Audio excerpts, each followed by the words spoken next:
Admettons que vous soyez élu. Vous savez que Jean-Jacques Lasserre est un homme malin qui a fait Force 64, qui a aujourd'hui dans ses rangs Josy Poueyto, Monique Laranlange, qui toutes les deux étaient élus socialistes. Vous pourriez voter pour le président Lasserre ou de toute façon, quoi qu'il arrive, même si la campagne est un petit peu rude au premier tour, votre voix ira à Jola-Vasey? Écoutez, comme je vous l'ai dit, on veut absolument que le département passe à gauche. Je crois que le choix est facile. Je ne pense pas que Jean-Jacques Lasserre soit un homme de gauche. Donc les conclusions sont vite tirées. Bien sûr, mon choix sera très très facile. Alors j'aimerais qu'on parle avec vous d'un problème national et puis après, si vous voulez bien, on reviendra à une actualité plus locale qui est riche aussi. Vous allez donc prendre votre retraite à la fin de l'année, vous nous l'avez dit tout à l'heure, vous avez été aide-soignante, c'est un métier vraiment admirable, vous côtoyez le milieu hospitalier. Moi je me dis, quand je vois cette loi sur la retraite, c'est vrai quand des gens sont journalistes, peut-être même professeurs ou un certain type de fonctionnaire, travailler 2 ans de plus n'est pas si terrible que ça.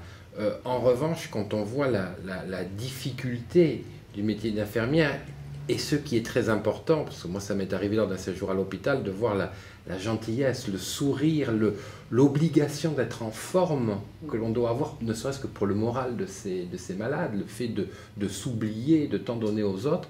Est-ce que vous trouvez que c'est normal que des professions comme ça, on leur dise qu'il faudra faire 2 ans de plus?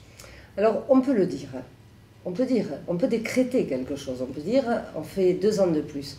Mais je peux vous assurer qu'il y a très peu de personnel du milieu, notamment, alors je vous parle du milieu que je connais, le milieu médical, qui pourront aller au-delà. Je vais vous prendre l'exemple, moi mes collègues partent à 55 ans à la retraite. J'ai vu partir des collègues qui avaient fait 30 ans de nuit, mais qui sont usés. Au bout de 30 ans de nuit, qui sont partis à 55 ans avec le dos très abîmé, parce que nous travaillons en gériatrie, on a beaucoup de poids, et le rythme de nuit, la perte de sommeil, c'est évident. Alors on peut décréter tout ce qu'on veut, on peut dire on va rallonger. Mais sur les faits, il va y avoir une nette différence. Je vous assure que les gens ne vont pas partir, vont pas tenir 2 ans de plus. Ensuite, ce que je voudrais vous dire, je ne prends pas ma retraite. Je vais arrêter puisque moi je suis élue jusqu'en 2014, si tout va bien. Et donc, ce que je souhaite, c'est prendre des années sabbatiques, mais je reste à l'hôpital de manière à pouvoir réintégrer en 2014 si jamais je ne me représente pas ou voilà. Mais c'est vrai que j'ai beaucoup de regrets de lâcher mon métier pendant quelques temps. C'est un métier que j'aime beaucoup. J'ai énormément de plaisir d'être une femme différente quand je rentre à l'hôpital. Je ne suis plus le maire, j'ai plus du tout les mêmes relations avec les patients, avec mes collègues. Et c'est vrai que ça me fait beaucoup de mal au cœur. Vraiment, j'ai le cœur gros de laisser cet hôpital. J'y travaille depuis 30 ans et vraiment, j'avais un profond attachement à ce métier et puis à ce que représente l'hôpital. Alors, on a reçu la semaine dernière Jean-Michel Collot, qui est le maire d'Arcang, parce qu'on cherchait un candidat un peu gaulliste qui ait du caractère, etc. Et il s'est emporté avec virulence contre les dépenses excessives des communes, en disant on est en train de tuer ce pays, on n'arrête pas de dépenser. Alors, moi, j'ai vu dernièrement que dans la ville voisine de Boucau, à Tarnos, on a construit une médiathèque qui coûte 3 millions d'euros. Est-ce qu'on a une obligation finalement de faire des dépenses pareilles? Ça doit se justifier quelque part, parce que le maire de Tarnos n'a pas l'air d'être un type qui est fou.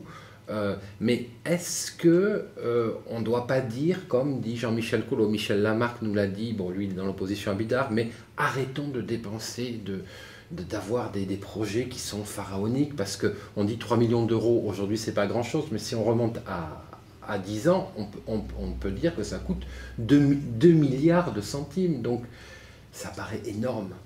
Alors, ça peut paraître énorme quand une ville prend une décision de créer quelque chose de très important.